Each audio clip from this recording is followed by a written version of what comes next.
경기도 안산 원곡동. 골목 끝자락에 자리한 낡은 단독주택. 대문 앞 간판에는 불레네 슈퍼라는 글씨가 희미하게 남아 있었다. 74세 장불레는 30년 넘게 운영하던 슈퍼를 정리한 지 이제 1년이 되었다. 남편 장용식이 세상을 떠난 것도 같은 시기였다. 지병으로 5년을 투병하다 결국 작년 겨울 그는 불레의 손을 잡고 마지막 말을 남겼다. 여보, 집만큼은 꼭 지켜요. 우리가 평생 모은 거니까. 불레는 그날의 약속을 가슴에 새겼다. 집은 비록 낡았지만 두 사람이 20대 초반 결혼해서 40년을 모아 마련한 것이었다. 슈퍼 매출이 좋지 않던 시절엔 새벽 4시에 일어나 시장에서 아르바이트를 했고 용식은 밤늦게까지 공장에서 야간 근무를 했다. 아들 성우를 대학까지 보낸 것도 이 집을 지켜낸 것도 모두 그 피땀의 결과였다. 하지만 남편이 떠난 후 집은 너무 넓고 쓸쓸했다. 혼자서 방 3개를 관리하기엔 무릎도 아프고 계단을 오르내리는 것조차 버거웠다. 봄바람이 불던 어느 토요일 오후. 외아들 장성우가 며느리 이지은과 함께 찾아왔다. 엄마, 요즘 어떻게 지내세요? 성우는 언제나처럼 무심한 표정으로 물었다. 불레는 얼른 부엌으로 달려가 미리 준비해둔 잡채와 전을 내왔다. 아이고, 어서와.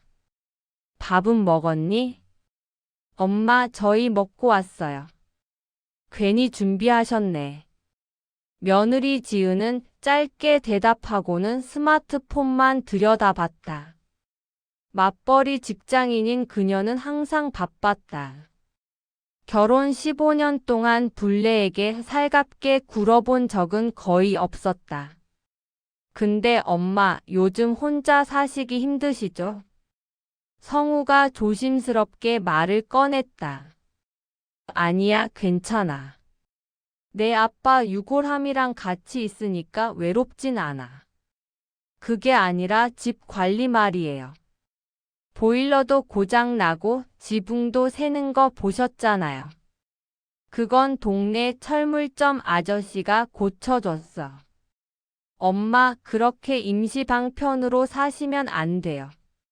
나중에 큰일 나요. 성우는 잠시 지은을 쳐다봤다. 지은이 가방에서 서류 봉투를 꺼내며 말했다. 어머니, 저희가 진지하게 생각해 봤는데요. 어머니랑 같이 사는 게 어떨까요? 불레의 얼굴이 환해졌다. 정말? 그럼 좋지. 너희랑 같이 살 수 있으면 얼마나 좋아. 대신 조건이 하나 있어요. 지은의 목소리가 차갑게 식었다. 이 집을 저희 명의로 옮겨주세요. 그래야 관리도 편하고 나중에 세금 문제도 없어요. 불레는 순간 멈칫했다. 명의를 왜? 요즘 사기꾼들 많잖아요. 특히 혼자 사시는 어르신들 노리는 보이스피싱, 전화 사기 엄청 많아요. 명의만 우리한테 두시면 안전하게 보호할 수 있어요. 그래도 이건 내 집인데. 법적으로는 저희 명의지만 어머니가 계속 사시는 건 똑같아요. 걱정 마세요. 성우가 끼어들었다. 엄마, 우리 믿으세요. 가족이잖아요. 불레는 남편의 유골함이 놓인 재단을 바라봤다. 용식이라면 뭐라고 했을까? 하지만 아들은 피를 나눈 가족이었다. 평생 키우고 대학까지 보낸 자식이었다. 알았어, 그렇게 하자. 며느리는 재빨리 서류를 펼쳤다. 그 안에는 부동산 매매 계약서와 위임장이 들어 있었다. 여기 도장만 찍어주시면 돼요.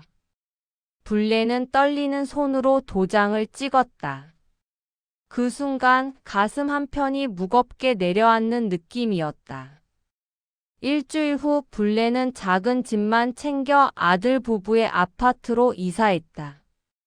32평 아파트는 깔끔했지만 어딘지 차가웠다. 어머니 방은 안쪽 작은 방 쓰세요. 저희는 안방 쓸 거니까요. 지은이 가리킨 방은 겨우 4평 남짓한 공간이었다. 창문도 작고 햇빛도 잘 들지 않았다. 응, 괜찮아. 고마워. 하지만 불편한 것은 방만이 아니었다. 첫날 저녁, 불레는 부엌에서 저녁을 준비하려고 했다. 어머니, 뭐 하세요? 저녁 준비하려고. 너희 퇴근하면 배고플 텐데. 아니요, 저희 각자 해결해요. 어머니도 드시고 싶은 거 알아서 하세요. 같이 먹으면 좋잖니. 어머니, 저희 퇴근 시간이 불규칙해요. 각자 먹는 게 편해요. 지은의 말투는 단호했다. 불레는 할 말을 잃었다. 시간이 지날수록 며느리의 지적은 늘어났다. 어머니, 빨래 걷으실 때 저희 옷이랑 섞지 마세요. 세제 다르게 써요. 어머니, 거실에 물건 놓지 마세요. 공간 좁아 보여요. 어머니, TV 소리 좀 줄여주세요. 저 재택 근무 중이에요. 불레는 최대한 조용히 눈에 띄지 않게 지내려 노력했다. 밥도 혼자 먹고 빨래도 손빨래로 했다. 아들 부부가 출근하면 집안을 깨끗이 청소하고 쓰레기도 분리수거했다. 이렇게라도 도움이 되면 괜찮아. 하지만 감사의 말은 한 번도 듣지 못했다. 한 달이 지난 어느 금요일 밤. 불레는 화장실에 가려다 현관 쪽에서 들려오는 소리에 발걸음을 멈췄다. 성우와 지은이 현관문 밖 복도에서 이야기하고 있었다. 당분간만 모시자고 했잖아. 집만 우리 명의로 넘기면 끝이라며. 지은의 목소리였다. 그래도 엄마인데 너무 빨리 내보내면 이상하잖아. 이상하긴 뭐가 이상해. 우리 집인데 왜 눈치 봐야 돼? 당신 매달 관리비에 식비까지 다 우리가 되는 거 알아? 알아, 그래도 좀 참아줘. 조금만 더 있다가 적당히 눈치 주면 알아서 나가실 거야. 불레는 숨이 막혔다. 손에 들고 있던 빈 플라스틱 바구니가 바닥에 떨어졌다. 덜그럭 소리가 복도까지 울렸다. 현관문이 열리며 두 사람이 들어왔다. 엄마, 언제부터 거기 계셨어요? 성우가 당황한 표정으로 물었다. 방금 나왔어. 엄마, 아까 들으신 건 오해예요. 우리가 그런 뜻으로 한 말이 아니라. 아니야. 불레는 고개를 저었다. 다 들었어. 괜찮아. 내가 짐인 거 알아. 엄마, 그게 아니라. 됐어. 자거라. 불레는 작은 방으로 들어가 문을 닫았다. 그날 밤 그녀는 한숨도 자지 못했다. 며칠 후 지은이 냉장고에 붙은 메모지에 글을 남겼다. 어머니, 다음 주부터 제 직장 후배가 잠깐 방 쓸 거예요. 한두 달만 비워주세요. 불레는 메모를 보고 거실로 나갔다. 지은은 소파에 앉아 노트북을 보고 있었다. 지은아, 이게 무슨 소리니? 아, 그거요? 후배가 집 구할 때까지 잠깐 방 빌려준다고 했어요. 그럼 나는 어디서 자라고? 거실 소파 쓰시면 되잖아요. 한두 달이면 금방 지나가요. 내 방인데? 지은이 노트북을 덮으며 짜증 섞인 목소리로 말했다. 어머니, 여기는 제 집이에요. 뭐? 성우 씨도 동의한 거니까. 어머니가 불편하시면 다른 데 계시는 것도 방법이죠. 그 말이 마지막 한 방이었다. 그날 오후 블레는 작은 캐리어 하나에 옷가지 몇 벌과 남편 사진 한 장을 넣었다. 아들 성우는 회사에 있었고 지은은 방에서 나오지 않았다. 블레가 현관문을 열 때 지은이 문을 열고 나왔다. 어머니, 어디 가세요? 나 여기서 더는 못 살겠어. 가시려면 가세요. 저희도 편해지네요. 참, 우산 필요하세요? 밖에 비 오는데. 지은은 냉소적으로 웃으며 다시 방으로 들어갔다. 블레는 우산 없이 집을 나섰다. 빗방울이 얼굴을 적셨다. 블레는 오랫동안 발길을 끊었던 동네 작은 절, 청운사로 향했다. 젊은 시절 남편과 함께 기도하러 다니던 곳이었다.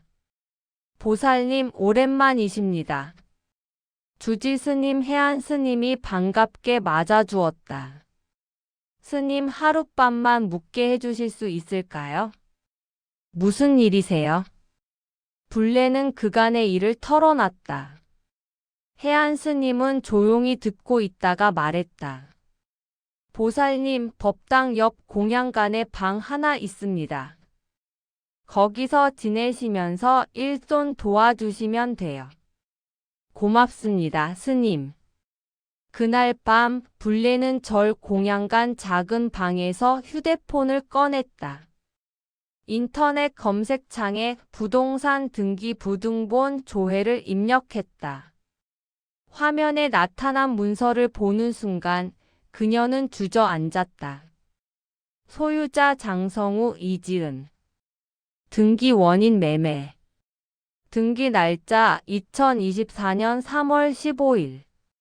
남편과 평생 모은 집이 완전히 남의 것이 되어 있었다. 영감, 나 이렇게 살라고 한 거예요.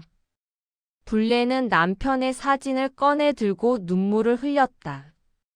하지만 그 눈물 뒤에 천천히 무언가가 끓어오르기 시작했다. 이대로는 안 돼. 나 이대로 당할 순 없어.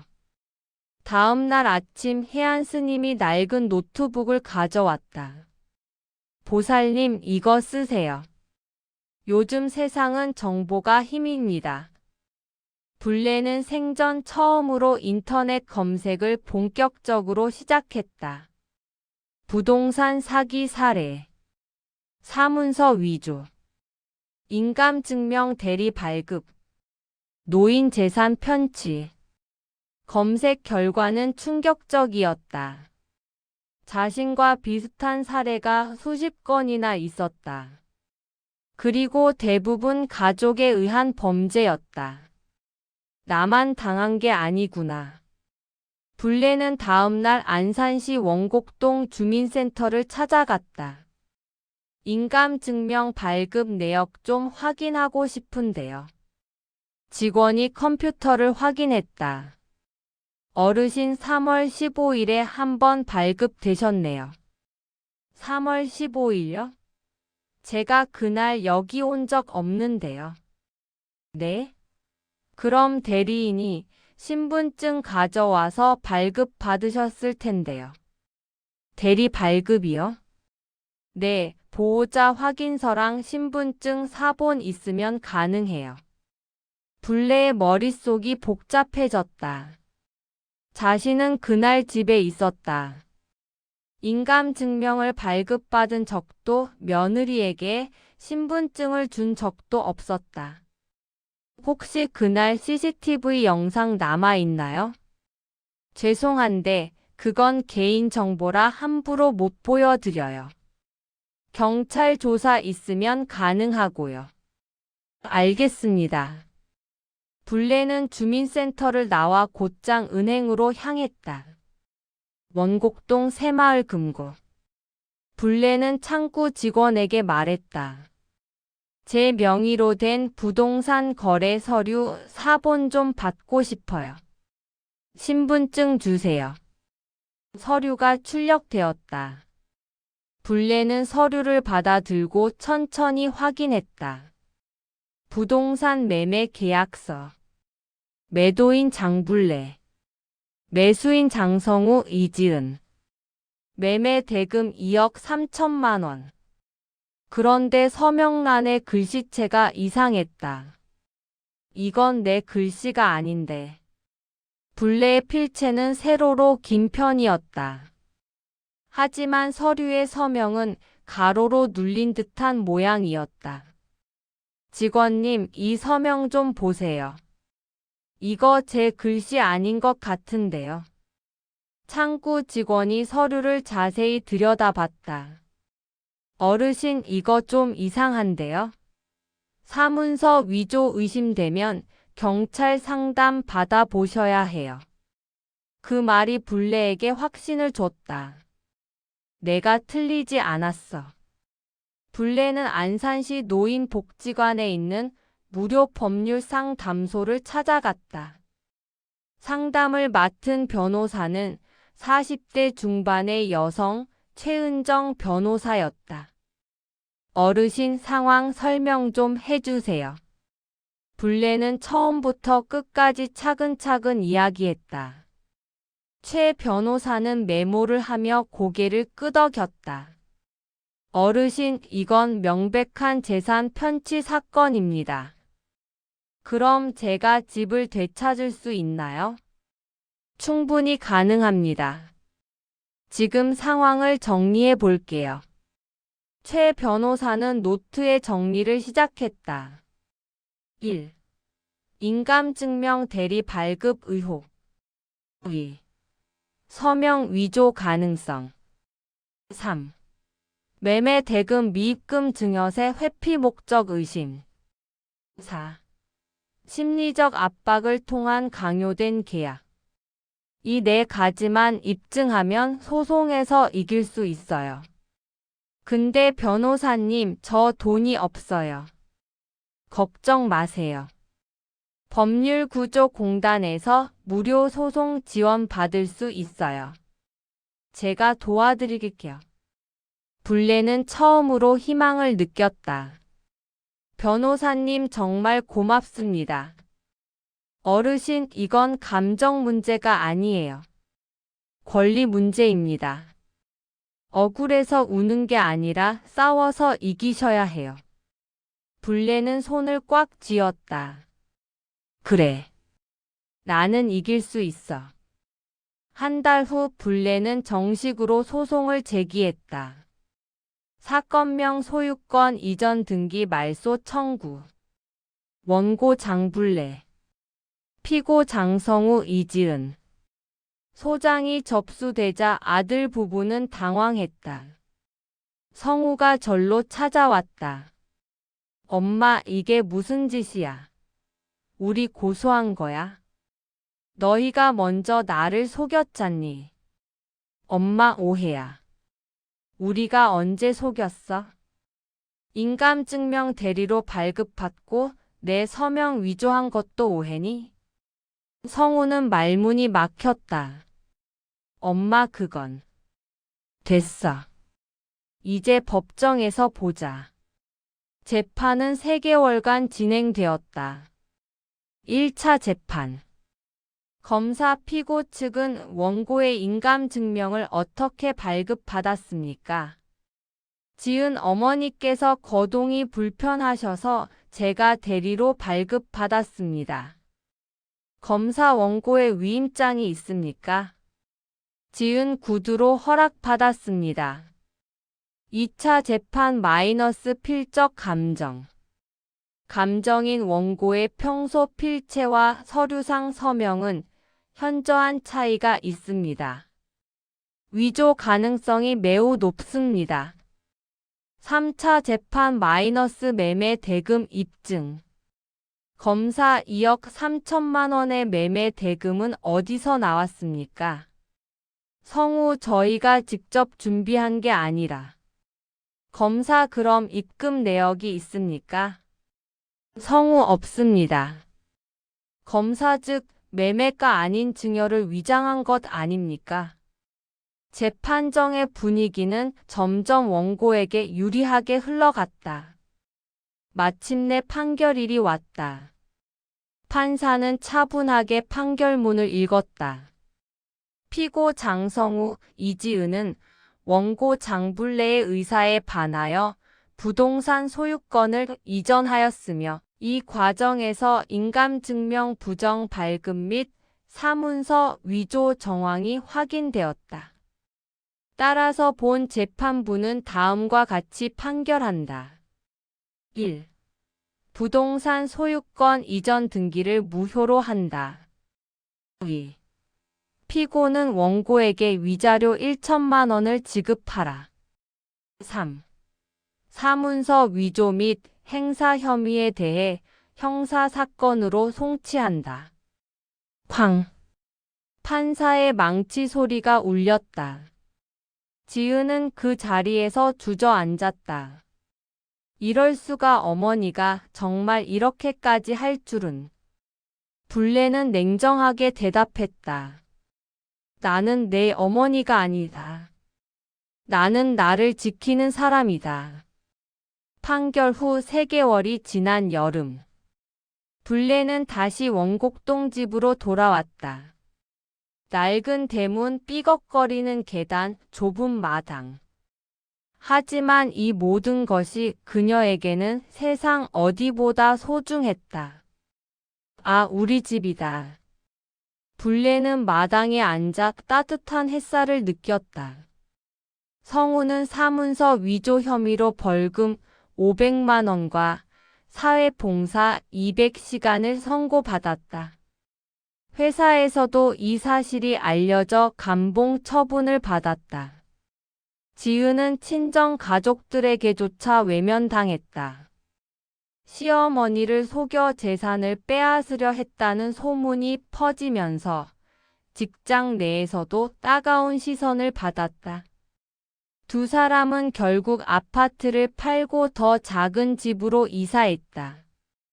불레는 복수의 쾌감보다는 허탈함을 느꼈다. 내가 정말 원했던 건 이게 아닌데. 어느 날 오후 오랜 이웃 김분자가 찾아왔다. 불레 씨 혼자 지내면 힘들 텐데 괜찮아? 괜찮지.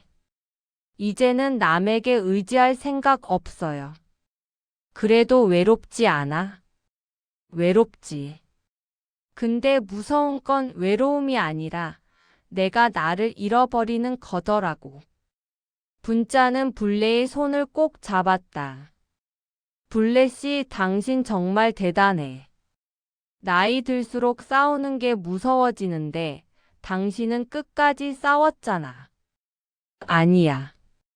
난 그냥 내 것을 지켰을 뿐이야. 맞아. 늙는다는 건 약해지는 게 아니라 현명해지는 거지.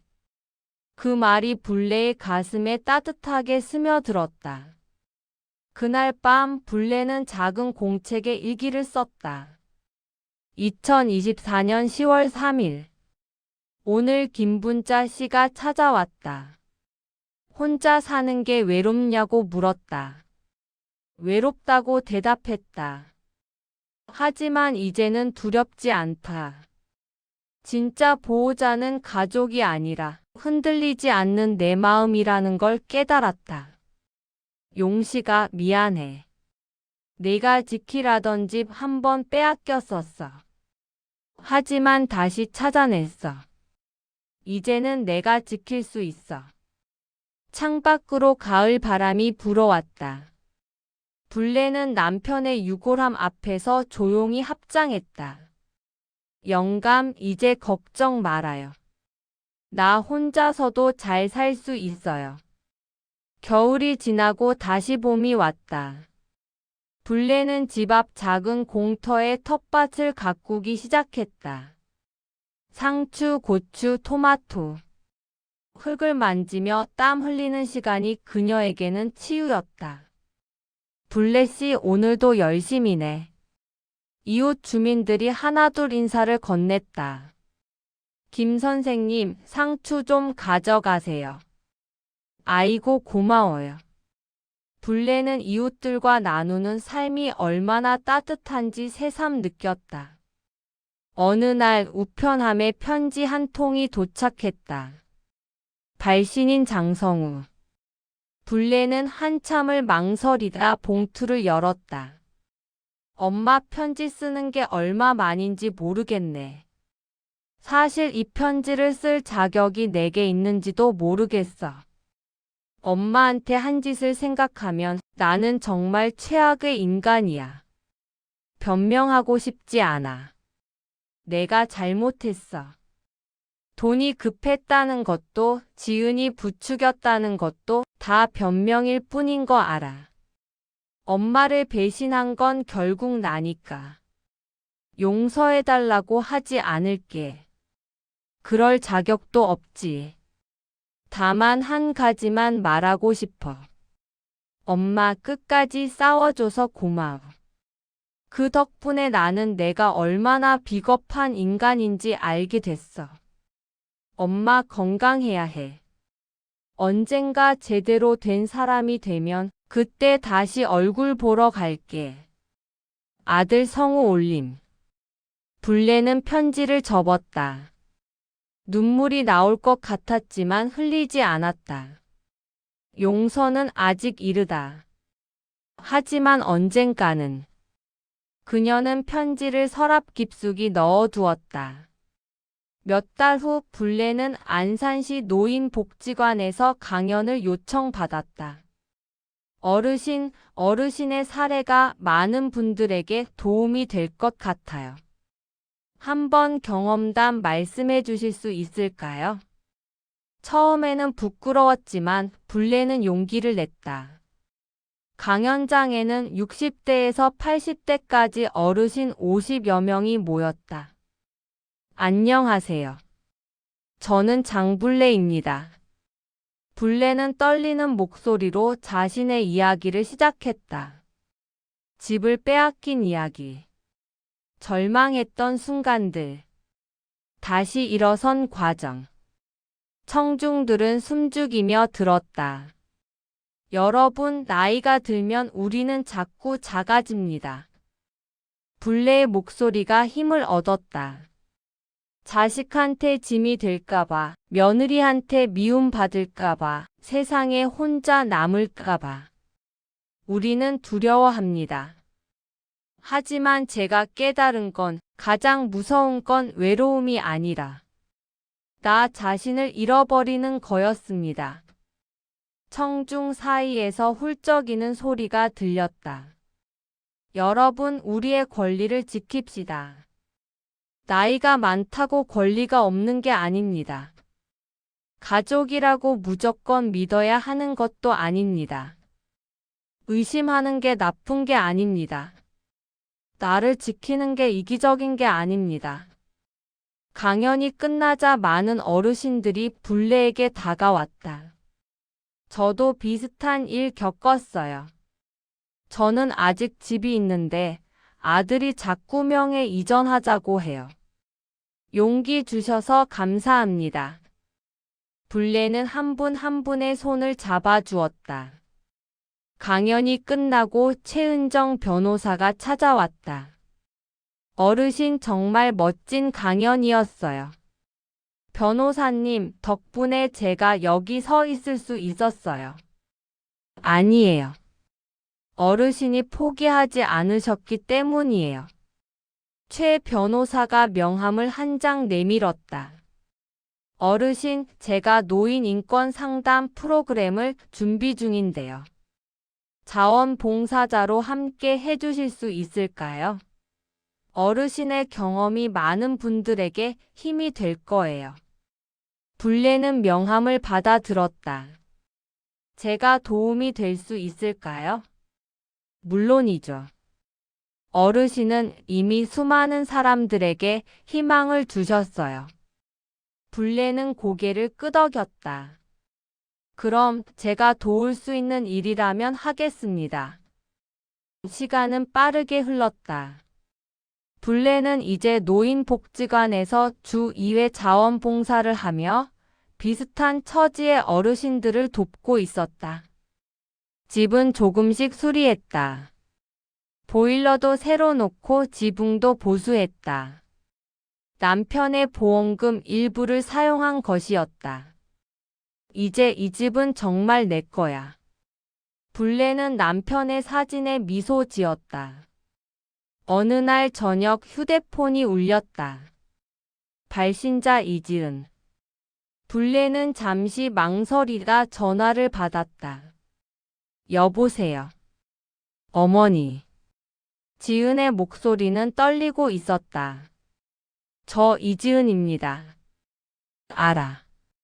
무슨 일이야? 어머니, 저 사과드리고 싶어서요.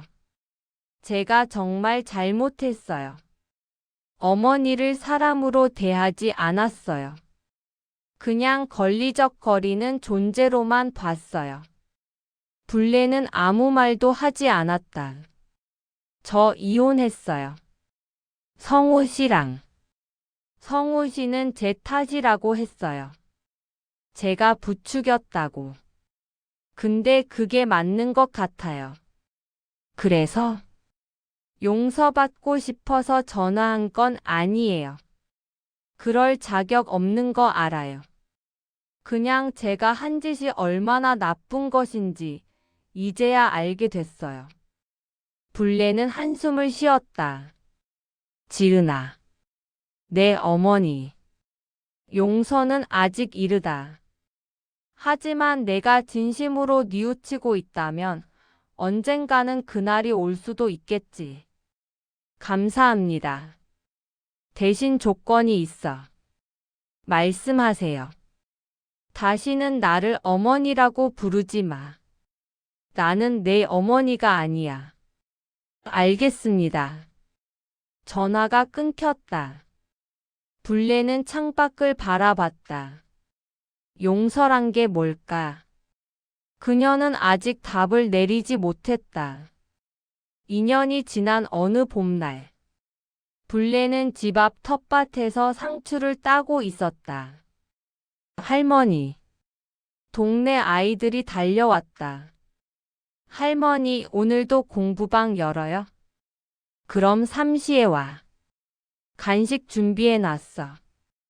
불레는 몇 달 전부터 집 거실을 동네 아이들에게 무료 공부방으로 열어주고 있었다. 맞벌이 부모를 둔 아이들, 한부모 가정 아이들. 불레는 그 아이들에게 간식을 주고 숙제를 봐주고 이야기를 들어줬다. 할머니는 정말 멋있어요. 한 아이가 말했다. 뭐가 멋있니? 할머니는 혼자서도 다 하잖아요. 집도 지키고 우리도 돌봐주고. 불레는 아이의 머리를 쓰다듬었다. 할머니도 처음엔 무서웠단다. 혼자 사는 게. 근데 이제는 안 무서워요. 무섭지. 근데 이제는 나를 믿으니까 괜찮아. 그날 저녁 불레는 또다시 일기를 썼다. 2026년 4월 15일. 오늘 아이들이 왔다. 시끄럽고 정신없었지만 행복했다. 나는 이제 진짜 내 인생을 산다. 누구의 엄마도 아니고 누구의 며느리도 아닌 그냥 장불레로 산다. 용식아, 나 이제 괜찮아. 당신이 걱정하던 것처럼 외롭지 않아. 나는 강하다. 나는 혼자서도 잘 산다. 그리고 무엇보다 나는 나를 사랑한다. 불레는 공책을 덮고 창밖을 바라봤다. 별이 총총히 빛나고 있었다. 그녀는 더 이상 두렵지 않았다. 나이 74세. 인생의 가장 힘든 시련을 이겨낸 여자. 이제 그녀는 진정으로 자유로웠다.